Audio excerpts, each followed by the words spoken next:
Hello everyone, welcome to online academy. तो इस video के माध्यम से हम एचपी टेट वालों के साथ कुछ और इंपॉर्टेंट एमसीक्यूज डिस्कस करने वाले हैं, जो कि मेनली रहेंगे हिस्ट्री से। और आपको पता है, अगर प्रीवियस क्लास को आपने देखा होगा भी कि हमने जो है हिस्ट्री में भी हम मिडेवल हिस्ट्री के क्लासेस जो है डिस्कस कर रहे हैं। उससे पहले हमने जो है मॉडर्न के हो, मिडेवल के हो या फिर एंशिएंट के या कहीं वर्ल्ड के, सभी को एक साथ ही डिस्कस करा था। लेकिन अभी जो है हम स्पेसिफिक मिडेवल हिस्ट्री के डिस्कस कर रहे हैं, ताकि माइंड मैप आपका एक ही जगह बन जाए। जितने भी मिडेवल हिस्ट्री से फिर क्वेश्चंस बने, आप उनको अटेम्प्ट कर पाओ एग्जाम में।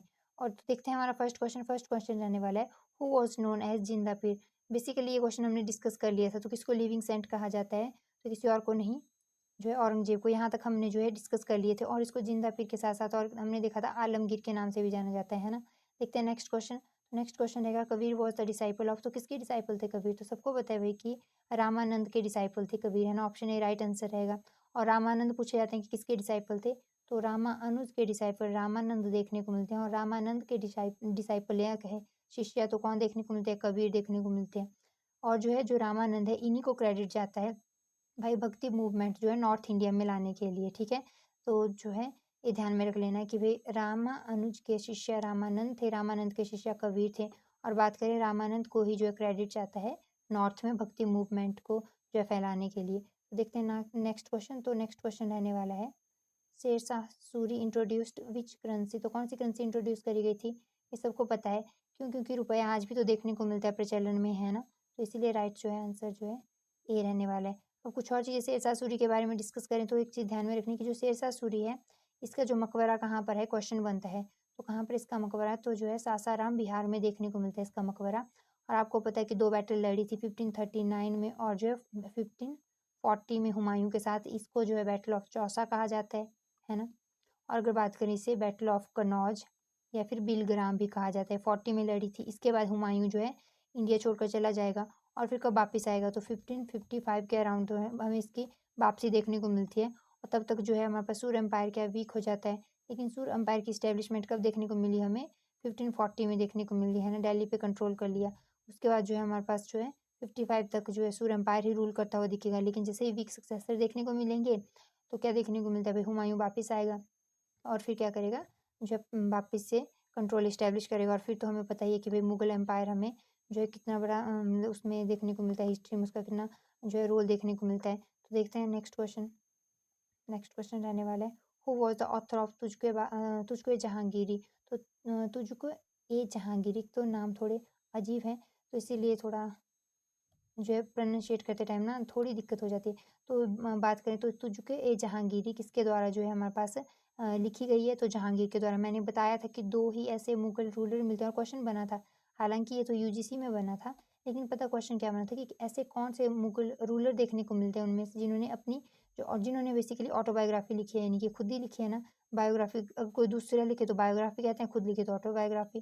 जिन्होंने ऑटोबायोग्राफी लिखी है तो 2 देखने को मिलता है। एक तो बाबर मिलता है, जिसने तुझको ये बाबरी लिखा था। और दूसरा मिलता है जो है जहांगीर, तुझको ये जहांगीरी उसके द्वारा लिखी गई थी। तो ध्यान में रख लेना है। क्वेश्चन बन सकता है, हो सकता है अगली बार जो है इसमें क्वेश्चन बन जाए। तो नेक्स्ट क्वेश्चन रहेगा, विच सिख गुरु वॉज एग्जीक्यूटेड बाय जहांगीर। तो जहांगीर के द्वारा कौन से सिख गुरु जो है एग्जीक्यूट करे गए? तो जो 5th गुरु गुरु अर्जन देव थे, वो जो है हमारे पास किसके द्वारा एग्जीक्यूट करे जाते हैं? जहांगीर के द्वारा। आगे औरंगजेब का भी देखेंगे कि गुरु तेग बहादुर जो 9th गुरु होते हैं, उनको औरंगजेब जो है एग्जीक्यूट करता हुआ दिखेगा। कहीं कि बिहेडेड कर दिया था इनकी। इन्होंने तो जो है फांसी दी थी, है ना। एग्जीक्यूट करा था, लेकिन जो है हमारे पास अगर बात करें औरंगजेब की, तो उसने बिहेडेड यानी कि जो है सर को धड़ से अलग कर दिया था। तो वो बात जो है आगे डिस्कस करेंगे हम। विच गुरु फाउंडेड द खालसा पंथ। तो किसके द्वारा खालसा पंथ फाउंड करा गया था? इसमें राइट आंसर रहने वाला है जो है गुरु गोविंद सिंह। ऑप्शन डी जो है खालसा पंथ की एस्टेब्लिशमेंट गुरु गोविंद सिंह के द्वारा करी गई थी। नेक्स्ट क्वेश्चन देखें, विच सिख गुरु वॉज एक्सिक्यूटेड बाई औरंगजेब। तो किसके द्वारा एग्जीक्यूट करा गया था? जस्ट अभी डिस्कस, यानी कि औरंगजेब के द्वारा कौन सा सिख गुरु एग्जीक्यूट करा गया था? तो ये चीज़ हमने अभी जस्ट डिस्कस करी कि भाई जो है गुरु तेग बहादुर जो 9th गुरु थे, उनको जो है एग्जीक्यूट करा जाता है इसके द्वारा। नेक्स्ट क्वेश्चन देखें, अकबर डिफीटेड हेमू इन विच बैटल। तो कौन सी बैटल में डिफीट करा गया था? इसमें राइट आंसर रहेगा सेकंड बैटल ऑफ पानीपत। तो आपको पता है अभी सेकंड बैटल ऑफ पानीपत देखे तो कब हुई थी? तो हुई थी जो है 1956 में, सॉरी 1556 में। और बात करें कि भाई अकबर वैसे इसमें नहीं लड़ता हुआ दिखता है, कौन जो है इसमें आगे दिखेगा आपको जो है आर्मी को लीड करते हुए? तो उसका नाम जो है हमारा बैरम खान देखने को मिलता है। लेकिन ठीक है, अकबर का संरक्षक था, तो जो अकबर का ही नाम आता है, लेकिन अगर बैरम खान और हेमू आए तो उसको भी आपने सही आंसर टिक करना है। हालाँकि हेमू भी खुद जो है, जो हिंदू जनरल था, वो किसका, जो लास्ट सूर्य एम्पायर का लास्ट रूलर था, उसका जो है हमें जनरल देखने को मिलता है। ठीक है, तो उसकी तरफ से जो हेमू था और दूसरी साइड से बैरम खान को देखने को मिलता है अकबर की तरफ से, और फाइनली अकबर इसमें जीत जाएगा, है ना, 1556 में। और सेकंड बैटल ऑफ पानीपत जो है हमें, और फिर अगर थर्ड बैटल ऑफ पानीपत की बात करें तो कब देखने को मिलेगी, आपको 1761 के अराउंड देखने को मिलेगी, है ना। ये चीज़ भी ध्यान में रखनी है। मतलब पूछा जा सकता है क्वेश्चन कि कब हुई थी थर्ड बैटल ऑफ पानीपत। उसके बाद बात करें which ruler built the grand trunk road, तो किसके द्वारा बिल्ट करा गया था। इसमें राइट आंसर रहने वाला है शेरशाह सूरी के द्वारा बिल्ट करा गया था। ठीक है, देखते हैं नेक्स्ट क्वेश्चन। तो नेक्स्ट क्वेश्चन रहेगा विच मुगल रूलर बिल्ट फतेहपुर सीकरी, तो किसके द्वारा, अकबर के द्वारा बिल्ट करा गया था। नेक्स्ट क्वेश्चन बात करें तो who reestablished the Mughal empire after Sher Shah Suri, तो किसके द्वारा जो है री इस्टेब्लिश करा गया था। अभी जस्ट डिस्कस करा कि भाई जब इसके सक्सेसर वीक पड़ जाते हैं, जब तक जो है शेरशाह सूरी था थ्रोन पे 1540 से लेके 50 तक, तब तो ठीक था, है ना, 40 to 50 तो सब कुछ ठीक चल रहा था। लेकिन जैसे ही इन 5 सालों में 50 to 55 वीक सक्सेसर इस्लाम शाह सूरी, मोहम्मद आदिल शाह जो लास्ट रूलर देखने को मिलेगा, तो हमें क्या देखने को मिलता है कि भाई अब जो है एम्पायर में वीक सक्सेसर आ रहे हैं, तो जो है हुमायूं को बहुत मतलब अच्छा मौका मिल गया, ठीक है, दोबारा से गद्दी प्राप्त करने का। और कहीं ना कहीं जो है हमें देखने को मिलता है हुमायूं दोबारा इंडिया वापस आएगा और इस्टेब्लिशमेंट, यानी कि री इस्टेब्लिशमेंट जो है मुगल एम्पायर की करेगा। और फिर बाद में जब अकबर बैठता है थ्रोन पे, तो फिर वो पूरी तरह से जो है कंट्रोल इस्टेब्लिश कर देगा। तो नेक्स्ट क्वेश्चन देखिए, नेक्स्ट क्वेश्चन रहने वाला है हु इंट्रोड्यूस द मनसबदारी सिस्टम, सबको पता है अकबर के द्वारा इंट्रोड्यूस करा गया था। नेक्स्ट क्वेश्चन की बात करें तो what was the official language of Mughal court, तो इसमें राइट जो है आंसर रहने वाला है ऑप्शन बी, इनकी पर्शियन जो थी इनकी, जिसे कहते हैं हम ऑफिशियल लैंग्वेज है, आपको पता है। फिर इसके बाद हम देखते हैं बेकी जो एक सेकेंड जो जिसे कहते हैं तुझको ये जहांगीर तुझको ये बाबरी, जो बाबर के द्वारा अपनी ऑटोबायोग्राफी लिखी होती है, तो उसको जो है कौन ट्रांसलेट करता है वो दिखता है औरंगजेब नहीं, अकबर जिसे कहा जाता है, अकबर जो उसे ट्रांसलेट करता है पर्शियन में, है ना। ये जो टर्की में होती है ओरिजिनली, है ना, तुर्की में लिखी होती है, जिसे कहते हैं हम बाबर के द्वारा तुझके बाबरी। लेकिन बाद में पर्शियन में अकबर जो है उसे क्या करवाता है, ट्रांसलेट करवाता है। और किस नाम से ट्रांसलेट करवाएगा अकबर, तो जो है जिसे कहते हैं बाबरनामा के नाम से ट्रांसलेट करती हुई हमें ये दिखती है। तो देखते हैं नेक्स्ट क्वेश्चन, ये चीज़ें आपको ध्यान में रखनी है। तो इसीलिए फिर पर्शियन में ट्रांसलेट करा गया था उसको बाबरनामा के नाम से। नेक्स्ट क्वेश्चन देखें तो हु ब्यूल्ट बुलंद दरवाजा, तो ये अकबर के द्वारा जब वो हमें देखने को मिलता है भाई कि गुजरात अभियान के दौरान जो गुजरात पे जब अकबर ने क्या जो है जीत हासिल कर दी थी, तो उस दौरान हमें देखने को मिलता है जो अपनी विक्ट्री को शो करने के लिए बुलंद दरवाजे का कंस्ट्रक्शन करवाता है। तो ये चीज़ आपने ध्यान में रख लेनी है। नेक्स्ट क्वेश्चन देखिए who built the peacock throne, तो पीकॉक थ्रोन किसके द्वारा बनवाई गई थी, तो शाहजहाँ के द्वारा।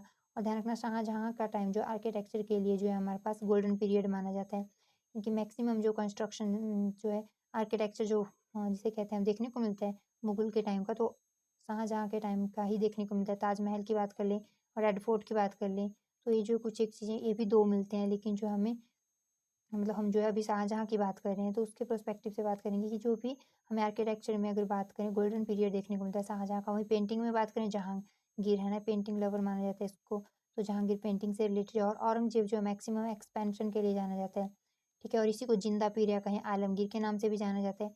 चीज़ें आपको ध्यान में रख लेनी है औरंगजेब से। नेक्स्ट क्वेश्चन की बात करें हु ब्यूट था ताजमहल, तो अभी देखा हमने वही शाहजहाँ के द्वारा ब्यूट करा गया था।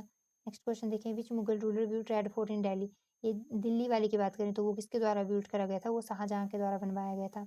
और नेक्स्ट क्वेश्चन देखिए who was the last powerful Mughal emperor, तो पावरफुल मुगल मुगल जो एम्परर था, यानी कि लास्ट कौन से, एक्चुअली क्वेश्चन क्या पूछा गया है, जो ग्रेट मुगल्स में लास्ट जो पावरफुल मुगल एम्परर या फिर ओवरऑल, तो आपको पता ही है भी ओवरऑल तो देखने को लास्ट रूलर कौन मिलता है, बहादुर शाह द्वितीय या बहादुर शाह जफर मिलता है ना, बहादुर शाह जफर देखने को मिलता है। लेकिन अगर बात करें हम कि ग्रेट मुगल्स, इनकी पावरफुल मुगल्स में जिनको हम ग्रेट मुगल्स कहते हैं, उनमें औरंगजेब लास्ट रूलर देखने को मिलता है, जो 1707 में उसकी डेथ के बाद वीक रूलर आएंगे, बहादुर शाह फर्स्ट जो है थ्रोन पे बैठेगा। और कब तक, जो फिर हमें देखने को मिलता है ये लेटर मुगल का फेज शुरू हो जाता है, लेटर मुगल, और कब तक रहता है, बहादुर शाह द्वितीय या बहादुर शाह जफर जिसको कहा जाता है, उस तक जो है ये फेज देखने को मिलता है। क्वेश्चन बने कि ओवरऑल पूछा हो मुगल का लास्ट रूलर कौन है, तो होगा बहादुर शाह द्वितीय, या मैंने पहले भी ये चीज़ आपसे डिस्कस करी है, बहादुर शाह जफर एक ही का नाम था, है ना। तो आपको पता है कि भाई 1750 जो है सॉरी 1857 में जो है हमारे पास इसे कहते हैं स्पाई म्यूटनी के दौरान या कहीं रिवोल्ट ऑफ 1857 के दौरान जो है पार्टिसिपेट करते हुए दिखता है ना, तो ध्यान में रख लेना। वही बहादुर शाह जफर या बहादुर शाह द्वितीय जो लास्ट रूलर था मुगल्स का, और बात करें लेटर मुगल्स का भी लास्ट रूलर था। और वहीं पे लेटर मुगल का फर्स्ट रूलर बात करें तो बहादुर शाह फर्स्ट था। ठीक है, बस फर्स्ट और जो सेकंड से ध्यान में रख लेना इनका नाम। और ग्रेट मुगल्स में औरंगजेब लास्ट पावरफुल रूलर था, और पता है आपको कि बाबर के द्वारा इस्टेब्लिशमेंट करी गई थी 1526 में, है ना। First battle of Panipat Lodhi के खिलाफ लड़ी थी, और कौन से लोधी? इब्राहिम लोधी के खिलाफ, जो लास्ट रूलर माना जाता है दिल्ली सल्तनत का, और लोधी एम्पायर का भी लास्ट रूलर माना जाता है। नेक्स्ट क्वेश्चन देखिए। नेक्स्ट क्वेश्चन रहने वाला है, अभी जस्ट डिस्कस करा औरंगजेब को जो है इसकी डेथ होती है तो 1707 में इसकी डेथ होती है। ठीक है, जिस क्वेश्चन को हमने डिस्कस कर लिया तो उस पर टाइम स्पेंड करके कोई फायदा नहीं है ना। अगर कोई ऐसा क्वेश्चन है जिसमें हमने पहले कुछ डिस्कस नहीं करा है तब तो हम ठीक है कि भाई उस पर कुछ एक चीज़ें ऐड ऑन कर लेते हैं, लेकिन हमने ऑलरेडी ये चीज़ें पहले डिस्कस कर ली है, तो यहाँ पे हमें टाइम वेस्ट नहीं करना है। बहमनी किंगडम का फाउंडर हमने देखा था हसन गंगू, जिसे और क्या कहा जाता है? ऑप्शन में हसन गंगू नहीं है, यहाँ पे अलाउद्दीन बहमन शाह है। ध्यान में रखना, जब हसन गंगू थ्रोन पे बैठता है हमारे पास 1347 में, तो किस नाम से बैठेगा? हसन गंगू के नाम से नहीं, तो अलाउद्दीन बहमन शाह के नाम से बैठेगा। और कब? 1347 में। और बात करें तो इसको बहमन किंगडम का फाउंडर माना जाता है, ये तो आपने देख ही लिया, लेकिन इसके बारे में जो है एक चीज़ अगर ध्यान में रखनी है, किसके टाइम पे इसने जो है इस्टेब्लिशमेंट करी गई, इसके द्वारा इस्टेब्लिशमेंट करी गई थी ना बहमनी किंगडम की, तो एमबीटी मोहम्मद बिन तुगलक के द्वारा, है ना। और इसके टाइम पे एक और जो है बहुत इंपॉर्टेंट एम्पायर, वैसे तो बहुत सारे छोटे छोटे जो है हमें देखने को मिलते हैं एम्पायर की इस्टेब्लिशमेंट होगी मोहम्मद बिन तुगलक के दौरान, लेकिन दो जो इंपॉर्टेंट देखने को मिलते हैं साउथ में, एक विजयनगर एम्पायर, ठीक है, जो फर्स्ट हिंदू किंगडम माना जाता है साउथ में, और कब? 1336 में हरिहर एंड बुक्का के द्वारा एस्टेब्लिशमेंट करी जाती है, जो संगम के बेटे होते हैं, पर्सन का नाम था, है ना। और उसी नाम पे फिर संगम डायनेस्टी बढ़ता है, संगम सुल्लू, फिर आएगा तुल्लुक आएगा, और फिर अरबिदु आता है। 4 डायनेस्टी रूल करती है ना। उसके बाद फिर हमें देखने को मिलता है विजयनगर एम्पायर में, जिसमें तुल्लुक का जो रूलर था, इसका नाम कृष्णा देवराय था, वो पूरा जो है विजयनगर एम्पायर का सबसे पावरफुल रूलर माना जाता है, तो इसे ध्यान में रख लेनी है आपको। देखते हैं नेक्स्ट क्वेश्चन। नेक्स्ट क्वेश्चन रहेगा, which was the last Mughal emperor of India? तो कौन था लास्ट मुगल एम्पर इंडिया का? जस्ट अभी डिस्कस करा, ओवरऑल पूछा गया, तो बहादुर शाह द्वितीय या फिर जाफर था। वहां पे जो है ग्रेट मुगल्स में से या फिर पावरफुल रूलर भी जिन्हें पावरफुल मुगल्स में से पूछा था। ये रूलर जो आगे वीक देखने को मिलता है, और इनसे हमें डिक्लाइन, वैसे इनसे नहीं, औरंगजेब से शुरू हो जाता है, क्योंकि वो जो है माना जाता है भाई ऑलमोस्ट 25 ईयर्स तक मराठा के साथ जो है इनकी साउथ में बिजी रहता है ना। उस चक्कर में जो है नॉर्थ वेस्ट फ्रंटियर वीक पड़ जाता है, तो फिर आउटसाइडर का अटैक देखने को मिलता है, तो इसको जो है साउथ का अल्सर भी माना जाता है जितने टाइम तक जो है औरंगजेब साउथ में रहता है। तो देखें नेक्स्ट क्वेश्चन रहेगा, who among the following viewed the goal गुम्बद एट विजयपुर? तो कहाँ इसमें राइट आंसर रहने वाला है हमारे पास? मोहम्मद आदिल शाह। तो ये आपको ध्यान में रखना है कि गोल गुम्बद किसके द्वारा बनाई गई थी? मोहम्मद आदिल शाह के द्वारा बनाई गई थी। ठीक है, नेक्स्ट क्वेश्चन की बात करें, द बैटल ऑफ तालीकोटा जो 1565 में लड़ी गई थी, और जो है इसको ना बैटल ऑफ राक्षस तंगड़ी भी कहा जाता है, बैटल ऑफ राक्षस तंगड़ी भी कहा जाता है, ध्यान में रख लेना है। और जो है बैटल ऑफ तालीकोटा भी कहा जाता है। तो इसमें जो हम देखने को मिलता है कि भाई डेक्कन सुल्तान इनकी विजयपुर एम्पायर, विजयपुर और जो है विजयनगर के बीच में देखने को मिलता है।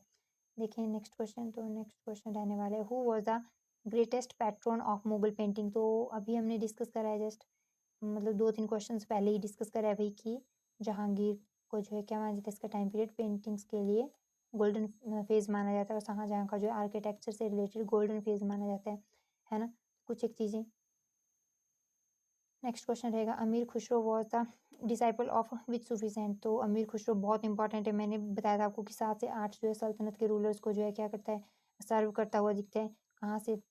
जिसे कहते हैं नसरुद्दीन मोहम्मद, जो इल्तुतमिश का लास्ट सक्सेसर माना जाता है। उसके बाद जो है हमारे पास बलबन देखने को मिलता है ना। तो मामलुक डायनेस्टी के बाद खिलजी को जो है हमारे पास सर्व करके, और खिलजी के बाद जो है हमें देखने को मिलता है कि जो है मोहम्मद, जिसे तुगलक डायनेस्टी कहते हैं, इसका नाम था घियासुद्दीन तुगलक। तो जो है इसके टाइम तक क्या देखने को मिलेगा, वही इनको सर्व करता हुआ दिखेगा, इनकी 3 डायनेस्टीज को इस टाइम जो इसने सर्व करा था। और जो है घियासुद्दीन तुगलक तक इसका लास्ट जो है अगर रूलर रहता है उसको सर्व करता हुआ दिखता है। और इसके बारे में एक ध्यान रखना पूछा जाता है कि जो है अमीर खुसरो के द्वारा एक जो लास्ट बुक लिखी गई थी उसका नाम क्या है? तो क्या है? तुझको सॉरी, इसका नाम है हम कह सकते हैं तुगलकनामा। तुझको बाबरी बोलने वाली थी, तुगलकनामा। ठीक है, ध्यान में रख लेना। उसके बाद नेक्स्ट क्वेश्चन देखें, नेक्स्ट क्वेश्चन रहने वाला है, who was the founder of Sikhism? तो सिखिज्म का फाउंडर सबको पता है भाई, गुरु जो है नानक देव जी थे, है ना। तो इसमें राइट आंसर क्या रहने वाला है? आपको पता है सी ऑप्शन राइट आंसर रहेगी। Who was the founder of भक्ति मूवमेंट इन महाराष्ट्र? तो ध्यान में रख लेना है, महाराष्ट्र से जो भक्ति मूवमेंट की शुरुआत किसने करी थी, उसका नाम जो है हमारे पास सेंट ध्यानेश्वर इसको ना ऐसे ध्यानेश्वर लिखा जाता है, ज्ञानेश्वर पढ़ा जाता है या फिर इसको जनानेश्वर भी पढ़ा जाता है। आपको देखने को मिलेंगे तीनों के कैसे भी लिखा हो ध्यान में रख लेना है। महाराष्ट्र से पूछा है, आपको नाम ये सारे ही जो है महाराष्ट्र से रिलेटेड है। लेकिन इसमें जो है जो फाउंडर माना जाता है ना भक्ति मूवमेंट का महाराष्ट्र में, उसका नाम जो है ध्यानेश्वर या फिर ज्ञानेश्वर कहा जाता है उसे। तो ध्यान में रख लेना। नेक्स्ट क्वेश्चन रहने वाला है, who founded the Gaudiya Vaishnavism movement in Bengal. तो किसके द्वारा इस्टेब्लिश करा गया था? तो इसमें ऑप्शन ए राइट आंसर रहने वाला है, चैतन्य महाप्रभु जी के द्वारा इसकी जो है शुरुआत देखने को मिलती है। बंगाल में जो है शुरू करा गया था। ठीक है, तो ये कुछ एक इम्पॉर्टेंट एमसीक्यूज थे जो हमने मिडेवल जिसे कहते हैं हम हिस्ट्री से डिस्कस करें, है ना। देख लेंगे अगर कुछ और एमसीक्यूज मिडेवल से बचे होंगे तो उनको हम नेक्स्ट क्लास में डिस्कस कर लेंगे। वैसे हमने मैक्सिमम जो है मिडेवल से जैसे भी क्वेश्चंस बनेंगे हमने डिस्कस कर लिए। बाकी तो क्वेश्चन कुछ भी बन सकते हैं ना, अल्टीमेटली हमें डिटेल में ही पढ़नी पड़ती है चीज़ें। और आपको पता है हिस्ट्री का बहुत बड़ा रोल है। मैंने आपको बार बार बताया कि भाई एसएसटी में जैसे कि आपको सबको ही पता है कि 60 मार्क्स के क्वेश्चन बनते हैं एसएसटी से, जिसमें हिस्ट्री 35 to 38 या कहीं 40 तक का वेटेज इसी से हमें देखने को मिला है। तो इसीलिए हिस्ट्री तो ऐसा है कि भाई इसको तो आपको इतने अच्छे से कवर करना है कि जो है कोई भी क्वेश्चन बने एक भी छूटना नहीं चाहिए। और जो कुछ एक क्वेश्चन आपको देखने को मिलेंगे अगर हट के पूछे गए हैं, टफ है, तो फिर सबके लिए टफ हो जाएंगे। वैसे इसमें अगर आपने जून 2025 में देखा है तो क्वेश्चन का लेवल आपने देखा ही होगा भाई किस तरह से रखा था, है ना, उतना टफ नहीं था। लेकिन ठीक है, उसमें भी आपको जो पूरा आइडिया होना चाहिए पर्टिकुलर डायनेस्टी का, है ना, कौन सी डायनेस्टी से कौन सा रूलर एसोसिएटेड है ना, और कौन किस बैटल में जो आपको देखने को मिलता है, किसका इनकी पार्टिसिपेशन कौन से पर्टिकुलर बैटल में देखने को मिलता है। बहुत ईजी ईजी क्वेश्चन थे, लेकिन अगेन उसमें आपको एटलीस्ट आइडिया तो होना चाहिए कि कौन सी डायनेस्टी से है। जब आप पूरी चीज़ें डिटेल में पढ़ते हो तो सब ईजी लगता है फिर, है ना। तो इसीलिए हिस्ट्री अच्छे से कवर करनी है। इसी के साथ जैसे कि मैंने कहा है लास्ट क्वेश्चन रहने वाला है इस क्लास का, तो इसी के साथ हम वीडियो का एंड करेंगे। Thank you so much. अगर आपको इन्फॉर्मेटिव लगी हो वीडियो तो लाइक शेयर एंड सब्सक्राइब करना मत भूलना।